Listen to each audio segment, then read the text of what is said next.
वो एकदम शुद्ध पवित्र भक्ति हमसे भी हो, हम भी उसकी भक्ति करें, ये कैसे होगा?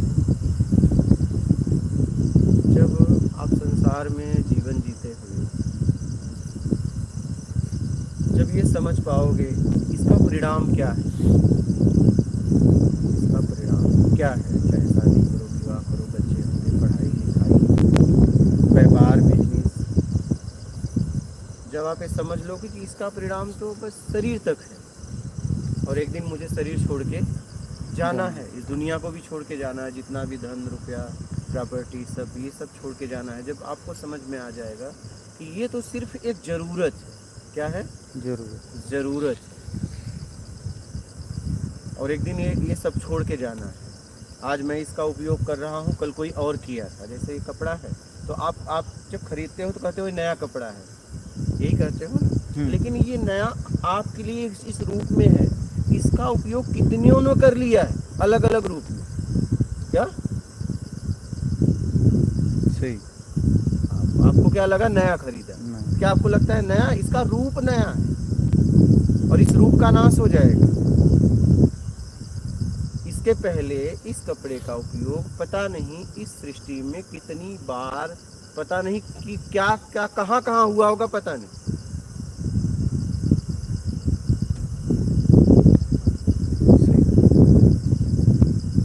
तो ऐसे ही अगर आप कुछ उपयोग कर रहे हो तो आप ये देख पाओ कि उसका अनेक बार उपयोग हो चुका है। तुम उसके लिए नए नहीं हो, तुम्हें लगता है ये नया है, नहीं, नया नहीं है, उपयोग हो चुका है।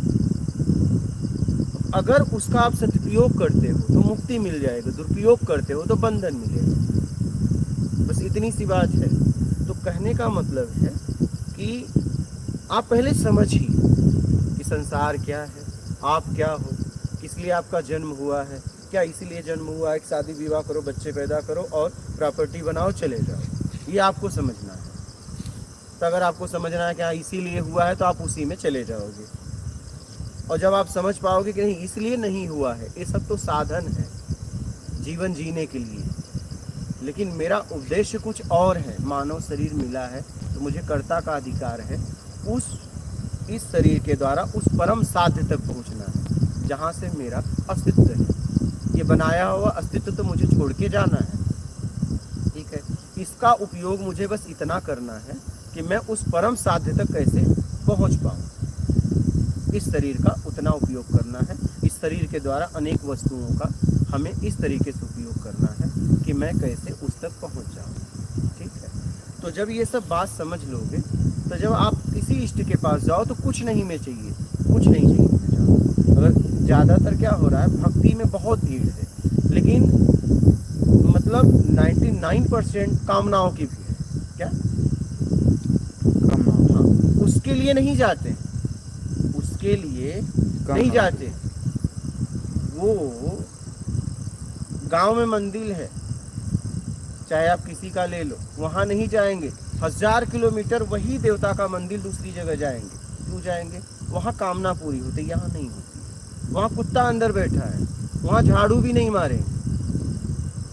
अगर उनकी भक्ति होती तो 1000 किलोमीटर जाते कि वहीं सफाई करते, समझ रहे। लेकिन वो 1000 किलोमीटर जाते हैं, उनके घर के सामने ही है, उधर कभी पाँव भूले भाले कभी साल में 1-2 बार या कभी रख दिया तो रख दिया, नहीं तो कोई आकर्षण नहीं उस तरफ, क्योंकि वो मंदिर से कामना पूरी नहीं है।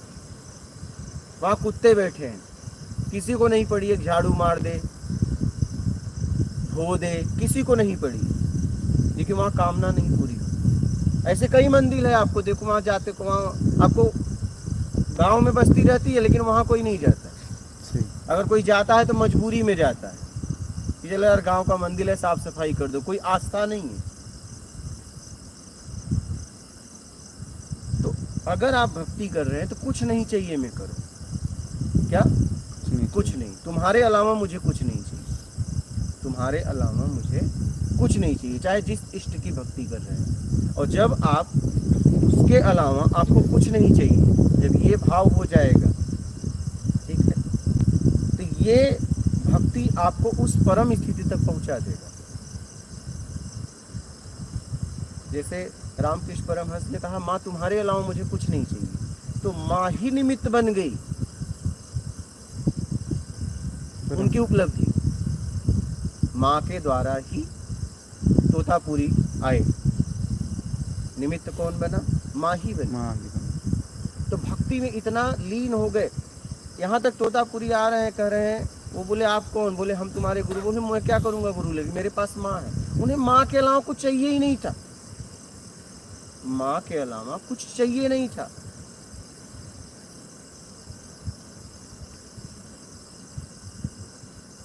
तो जब आप पक्का कर लोगे कि नहीं मुझे इस इष्ट के अलावा और कुछ चाहिए ही नहीं, तब आप डूब जाओगे। कहा भी गया है जैसे कोई नशेड़ी नशा को पुलिस नहीं अड्डे पे पहुंचती है, क्या उसके पास टीम है, पुलिस नहीं पहुंच पा रही है, लेकिन एक नशेड़ी व्यक्ति उस अड्डे पे पहुंच जा रहा है। क्या देखो, होता है कि नहीं होता? हाँ होता है। उसे वहां का कुछ नहीं पता था, फिर भी पहुंच एक भी आदमी को नहीं जानता था। उतरा, उसे नशा की लत थी, वो खोजने लगा और पहुंच जाता है। और वहीं पुलिस खोज रही है, नहीं पहुंच पाती। पुलिस के पास टीम भी है, पुलिस काम भी कर रही है, सही। वो अकेला पहुंच जाता है अड्डे पे।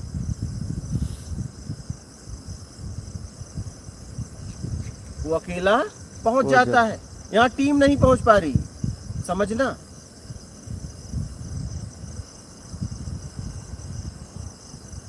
ये भाव होना चाहिए।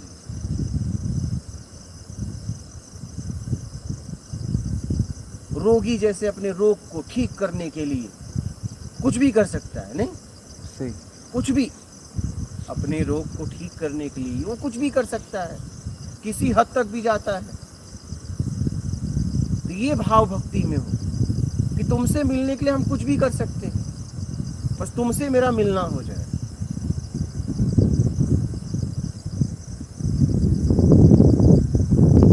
कहा गया है जैसे वेश्या कस्टमर का इंतजार करती है, हर जाने वालों से पूछती है। कितने लोग तो गालियां दे देते हैं उसे, लेकिन फिर भी पूछती रहती है।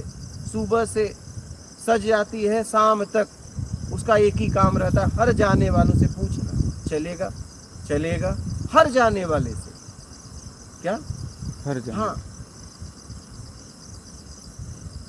उसमें बहुत सुनना पड़ता है उससे, रोज यही करती है वो, और उसमें वो कस्टमर मिल भी जाता है। वैसे ही ये भाव होना चाहिए।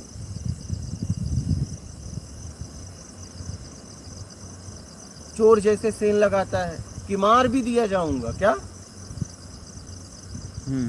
मार भी दिया जाऊंगा, अगर घर वाले जाग गए, गांव वाले जाग गए तो जिंदगी चली जाएगी, लेकिन फिर भी सेल लगाता है। क्या? सही। फिर भी सेल लगाता है और चोरी करके चला जाता है, घर वाले सोए के सोए रहते।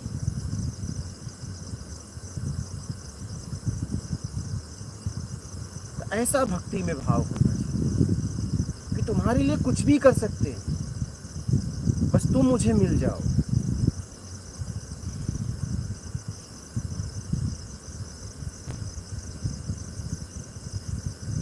तुम मुझे मिल जाओ, तो ये भाव होना चाहिए। हम तो भक्ति भी इसलिए करते हैं कि जब कोई इष्ट बना लिए, जब हमें जरूरत पड़ती है तो कामनाओं में जाके उससे बोल देते हैं कि मेरी ये कामना पूरा करो तो मैं आपको इतना चढ़ाऊंगा। मतलब अपने इष्ट पे इतना भी भरोसा नहीं कि एडवांस में चढ़ा दो, होने के बाद मान लो ना हुआ तो, और होने के बाद भी जाएंगे तो 1.25 किलो लड्डू माने तो 1-2 लड्डू रख देंगे, सारा ला के घर पे खा लेंगे। मतलब 1.25 किलो लड्डू भी नहीं छोड़ के आते हैं, 1.25 किलो लड्डू भी, और एडवांस में नहीं, क्योंकि अगर ना हुआ तो आप काम करो उसके बाद चढ़ाएंगे। आप तो इष्ट के ऊपर इतनी भरोसा है आपका, कामनाओं में ज्यादा भक्त है। कामनाओं में भक्ति का कोई मतलब नहीं, कामनाओं में भक्ति का राक्षस भी नहीं भक्ति करके उस देवता को दर्शन किए, क्या हुआ? उनका पतन ही हुआ, क्योंकि वो कामनाओं में किए थे। तो कामनाओं में अगर आप भक्ति करोगे तो आप राक्षस बन जाओगे। तो ज्यादातर भक्ति कामनाओं में तो हो रही है, वासनाओं में तो हो रही है, किस में हो रही है बताओ? कामना और वासना में। आप पता नहीं जब से पैदा हुए पता नहीं कितने इष्ट बदले, बोलो। बहुत बहुत आ? बहुत। कभी कुछ महीना, कुछ साल यहाँ, कुछ साल वहाँ, कुछ साल यहाँ, जहाँ आपकी कामना पूरी हो रही है हाँ बस उस मंदिर में जाते हो, जैसे ही नहीं हो रही है कोई भाई यार कोई और जगह बताओ ना, तो वहां लोग चले जाते हैं, कामनाओं की भीड़ लगी है। तो भक्ति में कुछ नहीं चाहिए, तुम्हारे अलावा कुछ नहीं चाहिए। जैसे एक रोगी को डॉक्टर नहीं चाहिए, उसे क्या चाहिए? इलाज चाहिए। क्या? इलाज चाहिए। अपने इलाज के लिए कुछ भी कर सकता है, रात दिन वो तड़पता रहता है, मेरा रोग कैसे ठीक हो जाए, उसे एक ही बात रहती है। तो ऐसा भाव होना चाहिए।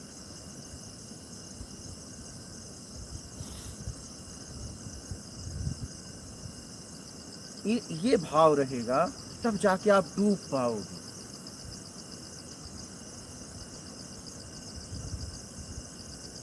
और डूब गए तो मिलना पक्का है जी। डूब जाओ और डूब जाओ, कुछ नहीं चाहिए मैं डूब जाओ, तुम्हारे अलावा कुछ नहीं चाहिए। क्या? तुम्हारे अलावा कुछ नहीं चाहिए। जैसे एक नशेड़ी को नशा के अलावा कुछ नहीं चाहिए, जब नशे की लत उसे लगती है तब उसे कुछ नहीं दिखता, और नशा पहले चाहिए। उसे नशा चाहिए और एक अनजान जगह जाके वो नशा खोज लेता है। जरा सोचो,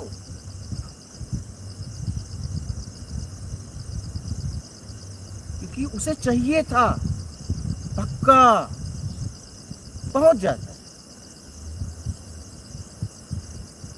तो जिस दिन अगर पक्का उपलब्धि चाहिए, पक्का इष्ट के दर्शन चाहिए, होगा ही होगा। लेकिन क्या पक्का है क्या? लेकिन हाँ उसके अलावा कुछ नहीं। क्या? हाँ उसके अलावा कुछ नहीं। यहाँ तो भक्ति की हालत ये हो गई है कि भक्ति कर रहे हैं, फोन आया, हाँ अभी पूजा कर रहा हूँ, फिर मैं पूजा करके फोन करता हूँ, ये भक्ति है इनकी। और उस फोन का कोई मतलब नहीं है, उस फोन का कोई मतलब नहीं है। पता नहीं लोगों को बेचैनी क्यों हो जाती है। सच में आप जहां रहो पूरी तरह डूबो ना, मत रोज करो ना, साल में एक ही बार करो, लेकिन डूब जाओ उसमें। अभी की तो स्थिति बहुत खराब हो गई। ये डूबना कैसे होता है? डूबना तब होगा जब आपको समझ में आ जाएगा कि संसार में का परिणाम कुछ नहीं है, हमें जीवन किस लिए मिला है, ये मानव तन हमें किस लिए मिला है, बाकी भोग भोजन तो हमारे अलावा सब कर रहे हैं और सबको फ्री है। हमें तो प्रयास करना पड़ता है, हमें तो प्रयास करना पड़ता है भोग भोजन पाने के लिए। ये तो बिना प्रयास का इतने जीव कर रहे हैं, भोग भोजन उन्हें निःशुल्क फ्री में मिल रहा है, प्रकृति दे रही है। तो क्या हमारा जन्म इसीलिए हुआ है, भोग भोजन के लिए हुआ है कि योग के लिए हुआ है? हमारा जन्म का उद्देश्य क्या है? मानव शरीर मुझे मिला क्यों है? पहले ये समझना पड़ेगा कि ये मुझे तन मिला क्यों है। क्योंकि मेरे अलावा मतलब इस शरीर में मैं, तो मैं अपने आप को बोलूंगा कि इस शरीर के अलावा इतने शरीर हैं, इसी शरीर में कर्ता का अधिकार है और मुझे ये शरीर मिला है तो मुझे कर्ता का अधिकार, मैं ही एक ऐसा हूँ पैदा करके खाता हूँ, बाकी भोग भोजन ढूंढते रहते हैं। तो मुझे ये शरीर मिला क्या है, मेरा किस उद्देश्य को लेके जन्म हुआ है, ये आपको समझना पड़ेगा। क्या भोग भोजन के लिए? तो भोग भोजन तो हमारे अलावा जितने भी शरीर हैं सब कर रहे हैं।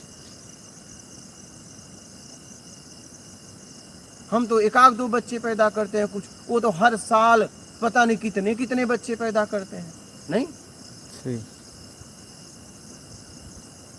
तो पहले तो आपको समझना पड़ेगा कि ये शरीर आपको मिला क्यों है पूरी तरह। हाँ, आप अपनी समझ से समझोगे तब जाके आप उस पर काम कर पाओगे। और जब तक ये नहीं समझ में आएगा, भाव में जाओगे, टिकेगा ही नहीं। क्या? एक रोगी को, ठीक है, रोग ना हुआ तो क्या इलाज के लिए हो जाएगा? नहीं जाएगा। रोग का पता जब उसे पता चल जाएगा, अगर मान लो किसी को पता भी है कि तुम्हें रोग हुआ, उसे नहीं पता है, तो क्या लगता है कि दबाव में तो जाएगा, लेकिन कहेगा यार मुझे कुछ हुआ ही नहीं। जिस दिन उसे पता चल गया कि तुझे रोग हुआ है और इस रोग से तेरी जिंदगी जा सकती है, शरीर पे इसका बहुत बुरा प्रभाव पड़ेगा, कोई अंग चला जाएगा, वो व्यक्ति हर काम को छोड़ के इलाज कराने के लिए दौड़ने लगे। लेकिन ये बात उसे पता होगा तो, जब आपको ये बात पता चल जाएगी कि ये शरीर मुझे मिला क्या है, क्यों है, मेरे जीवन का उद्देश्य क्या है, मैं किस लिए आया हूं, भोग के लिए, भोजन के लिए, योग के लिए, ये सब आपको समझना पड़ेगा। जब आप समझ लेंगे, ठीक है, तब आप आगे बढ़ पाएंगे। और जब यही नहीं समझ में आएगा, उद्देश्य ही नहीं समझ में आएगा, तो फिर आप भाव बनाएंगे, टिकेगा ही नहीं।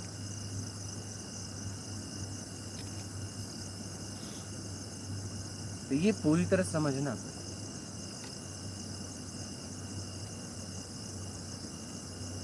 और अपनी समझ, और कुछ नहीं चाहिए। क्या? क्योंकि क्या चाहिए बताओ, क्या चाहिए? धन वैभव वो सब रहेगा आपके पास। अरे मैं कह रहा हूं मांगना है तो उसके अलावा और उससे क्या मांगना, सही। उसके अलावा उससे क्या मांगना?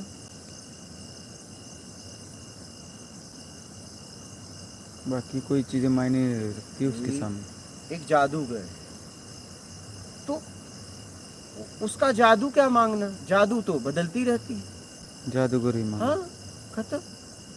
लीला क्या देखना, लीलाधारी को पकड़ लो, बात ही खत्म। क्योंकि लीला बदलती रहेगी। अगर तुम लीला के चक्कर में हो तो तुम ऐसे जन्म जन्म लीला के चक्कर हो, क्योंकि वो बदल रहा है ना, लीला बदलता रहता है। लीला में हो तो लीलाधारी नहीं मिलेगा, और लीलाधारी से मिलना है तो लीला छोड़ना पड़ेगा। क्या?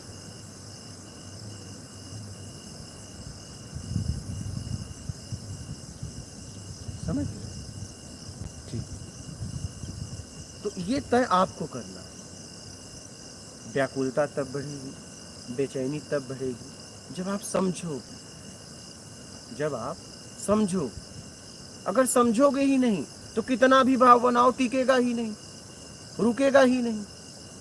बहुत करोगे, अपने को दबाव दोगे, कितना दिन दोगे, भाग जाओगे फिर। अपनी समझ से समझो। लोगों ने पूरा जीवन लगा दिया भक्ति में, कुछ तो होगा, क्योंकि एक परिणाम तो तुम्हें पता है ना संसार का, ये तो पता चल गया है ना। हाँ, एक तरफ का तो पता चल एक गया तो कि पक्का रोना, पता है। यहाँ तो रोना ही है, रोना है ना, इससे अलावा कुछ नहीं। तो ये तो पक्का है। हाँ, तो जब ये पक्का है तो इसमें आ जाओ ना फिर। या तो पक्का नहीं है फिर आ नहीं पा रहे हो। एक तो पक्का है ना। हाँ। एक तो पक्का होगा, एक को और पक्का कर लो कि यार इसके अलावा भी कुछ है या नहीं है। तो जिन्होंने बोला है तो वो पूरा जीवन लगा दिए, डूब गए उसमें, तो तुम भी डूबो, क्योंकि एक जगह तो देख लिए ना। हाँ, एक जगह का शुरुआत भी देख ली, आखिरी भी देख ली। भले आपने उसमें जिया या न जिया, लेकिन पता तो चल ही गया अपनी समझ से। पता तो चली गई। पता चल ही गया। सही। तो जब पता चल ही गया तो देख लो, उसमें जीना है तो जियो, नहीं छोड़ो और डूब जाओ।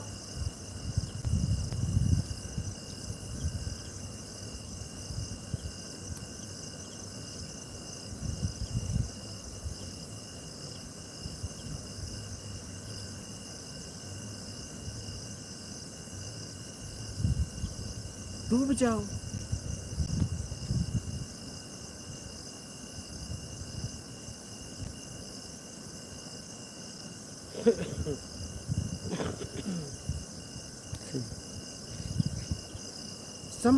समझो, ये आवेश, ये जज्बात का मार्ग नहीं है।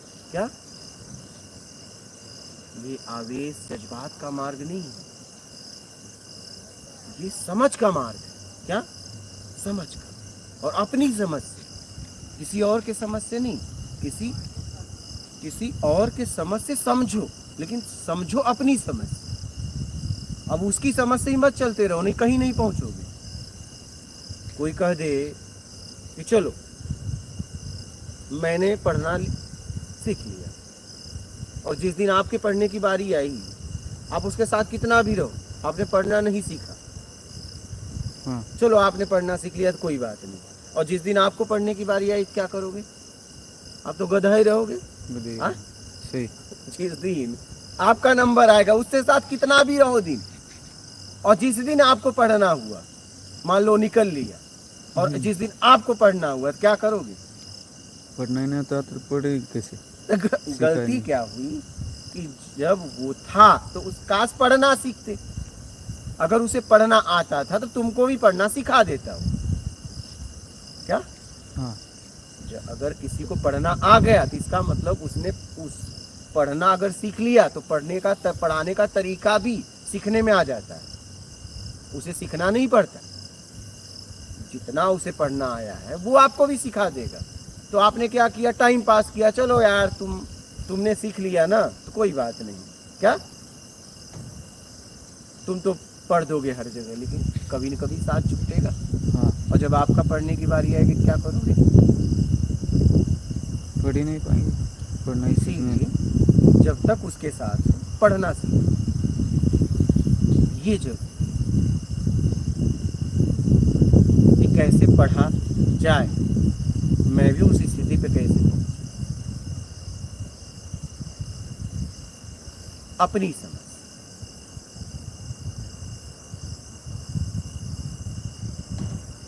समझ में आ रहा है? तो डूबोगे तब जब आप समझोगे कि इस जीवन का उद्देश्य क्या है, जीवन मिला क्यों है, शरीर मिला क्यों है। बैठकर चिंतन करो, देखो, क्योंकि एक परिणाम का तो पता चल ही गया है, या तो संशय हो तो उसमें जी लो, लेकिन पता होने के बाद भी तुम उधर ही भाग रहे हो, इधर आ ही नहीं रहे हो, तो समझ नहीं पाए, फिर पूरी तरह समझ नहीं पाए। आप देखिए, छोटा सा बालक है, ठीक है, अब वो 1-2 साल का है तो उसके हाथ में चक्कू भी दे दो तो मुंह में सीधा डालता है। क्या? कट जाता है, चिल्ला के फेंक देता है। लेकिन जैसे ही वो जरा सा दवा ववा लगा दो, ठीक हुआ, फिर चक्कू दो तो कहाँ डालेगा? मुंह में मुंह में डालेगा। लेकिन वही बालक जब समझने लायक होता, चक्कू दो तो नहीं डालेगा? नहीं डालेगा। आप वहां से यहाँ आए और फिर वहीं भाग रहे हो, इसका मतलब अभी समझ नहीं आई। क्या? समझ नहीं आई नहीं। वो चोट लग गई इसलिए फेंक दी, चोट कुछ लगी इसलिए इस तरफ भागे। जैसे वो मुंह में डाला, कटा, चोट लगी तो उसने तुरंत फेंक दिया, तो क्या चक्कू फेंका? नहीं, दर्द हो गया। तो वैसे ही तुम वहां दर्द होता है तुम भाग आते हो अध्यात्म की तरफ, लेकिन फिर तुम उधर ही भागते हो। जरा सा कुछ ठीक होता है फिर तुम उधर ही भागते हो। क्या?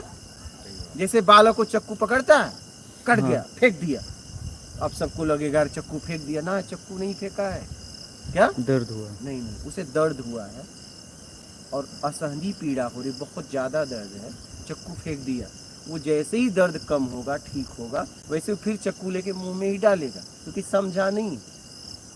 और जब समझ जाएगा तब वो चक्कू सही तरीके से लेगा, उसका उपयोग करेगा और रख दे। तो कहने का मतलब ये है कि जब आप वहां से छोड़ के इधर आते हो तो कुछ ऐसा आपको दर्द होता है। क्या होता है? दर्द। आपको दर्द होता है, और दर्द जैसे ही उठ जाता है ना, फिर आप वहीं भाग जाते हो। इसलिए समझ के आओ, दर्द में मत आओ। इसलिए मैं कहता हूं कि अभाव कुभाव में इस मार्ग में मत आओ, फिर भागोगे वही, फिर एक नई दुनिया बसा लो।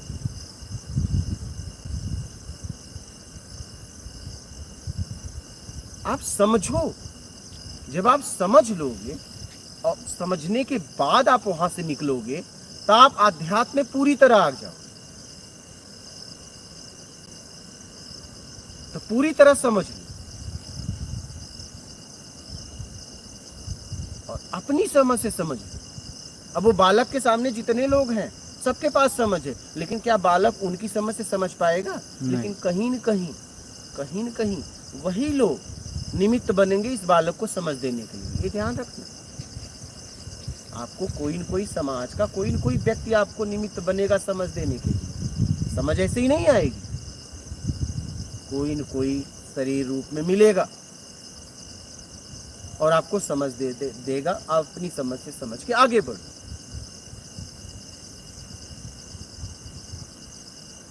समझ रहे हो?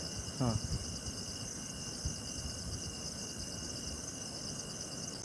तो डूबना है तो समझो पहले, तभी डूब पाओ। हाँ, जब तक समझोगे नहीं तब तक डूब नहीं पाओ।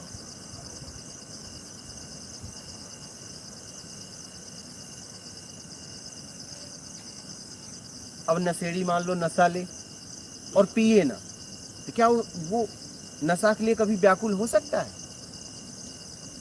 मान लो कोई व्यक्ति कहा मैं नशेड़ी बनना चाहता हूं और उसने नशा मुंह में नहीं लिया, जितना नशा मिलता है देख कर रख देता है। आपको लगता है कि जिस दिन उसे नशा नहीं मिलेगा वो पागल हो सकता है? नहीं। हाँ, नहीं। सो जाएगा आराम से, क्योंकि पीता था नहीं। तो जब आप इन शब्दों में जियोगे, क्या ये जितने सत्संग में शब्द बोले जा रहे हैं, जब आप इनमें जिएंगे तब आपकी व्याकुलता बढ़ेगी, तड़प बढ़ेगी, बेचैनी बढ़ेगी। लेकिन आप इसमें जियोगे ही नहीं, सामने वाले ने तो आपको दे दिया। हाँ। आप उसमें जियोगे नहीं तो व्याकुलता तड़प बढ़ेगी ही नहीं। सामने वाले ने आपको चेक दिया, आपने अपने अकाउंट में ही नहीं डाला, तो क्या लगता है भजेगा? नहीं भजेगा। उसकी क्या गलती है? उसने तो दे दिया। सही। उसने तो दे दिया ना, उसका काम खत्म। नशेड़ी तो कोई पैदाइशी होता नहीं, होता है जब शुरुआत में 1 दिन नशा लेता है, 2 दिन, जब वो लेता ही रहता है और जिस दिन उसे नहीं मिलता रात में सो नहीं पाता, छपटियाता रहता है। क्या? क्योंकि वो रोज ले रहा। तो जब इन शब्दों में आप जीने लगोगे ना, तो आपकी व्याकुलता तड़प बढ़ने लगेगी। और उसका देखो, जब उसने पहली बार कुछ लिया तो खांसी आई, ज्यादा नहीं ले पाया, लेकिन धीरे धीरे लत में कितना ज्यादा लेने लगता है कि वहीं पीता है वहीं सो जाता है। लेकिन ये पहले दिन नहीं हुआ था, लेकिन वो रोज पीता था। क्या? रोज पीता था। और ऐसी लत लग गई कि 1 दिन नहीं मिला तो रात भर नींद नहीं आई, बेचैन हो गया। अब वो कुछ भी कर सकता है, थाली भी बेच सकता है घर का, जिस थाली में भोजन कर रहा था वो थाली भी बेच सकता है, कुछ भी कर सकता है। वो जुआड़ी नशेड़ी कुछ भी कर सकते हैं, कुछ भी मतलब कुछ भी। ऐसे ही भक्त भी कुछ कर सकता है। क्या? कुछ भी। अपने प्राण तक को दाव पे लगा देता है, जैसे जुआड़ी किसी को भी दाव पे लगा देते हैं। अब देखो 5 पांडवों ने अपनी पत्नी तक को लगा दिया। समझो, जिसके साथ कृष्ण थे, वीर योद्धा थे, ऐसा नशा है जुआ, अपनी पत्नी तक को लगा दिया। ये नशेड़ी जुआड़ी ये कुछ भी किसी को भी दाव पे लगा देंगे, बस अपने आप को छोड़कर। क्या? हाँ, ये अपने आप को बचाते हैं, क्योंकि अपने आप को सुरक्षित रखेंगे तभी ना आगे जुआ खेल पाएंगे। ये अपने आप को छोड़ते हैं और बाकी कुछ भी कर सकते हैं। ऐसे ही भक्त होता है, अपने कल्याण के लिए, इष्ट के दर्शन के लिए कुछ भी कर सकता है, प्राण तक दे सकता है। वो अपना प्राण दे। हाँ, यही बात है। नशेड़ी जुआड़ी दूसरों को यूज करते हैं, ये अपने आप को उसके लिए खत्म करते हैं। भक्त, ये फर्क है।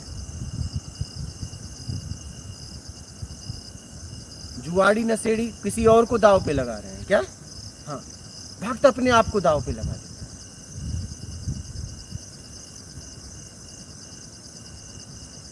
तो समझिए, जब आप समझ लेंगे कि जीवन का उद्देश्य क्या है पूरी तरह अपनी समझ से, तब आप बढ़ेंगे आगे और धीरे धीरे धीरे आपकी व्याकुलता बढ़ने लगे। एक ही दिन में थोड़ी नहीं बढ़ जाएगी।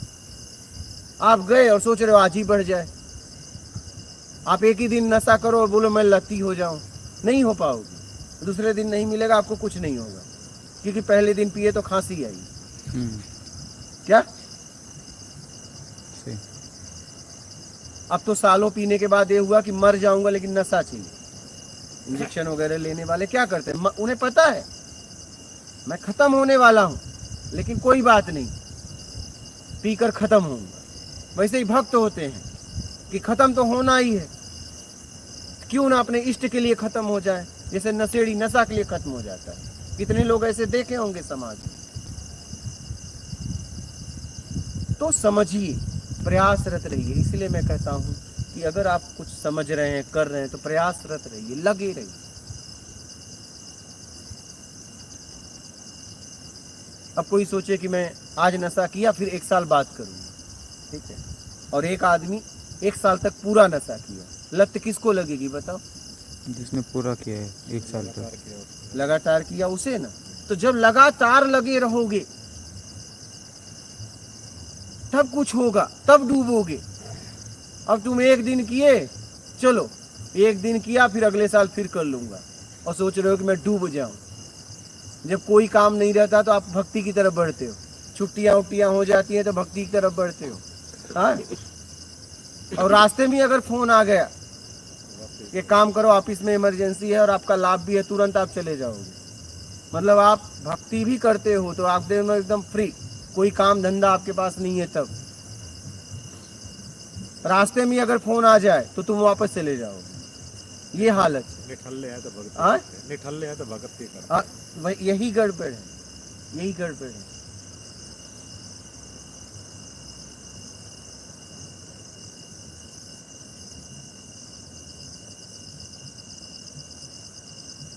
भक्ति में डूबना समझना पड़ेगा, 1 दिन में नहीं होता। आप कुछ बोल रहे थे, बोलिए।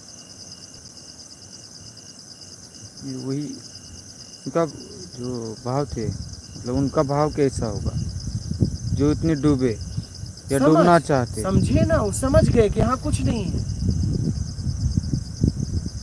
बात समझ में आ गई, तब डूब गए।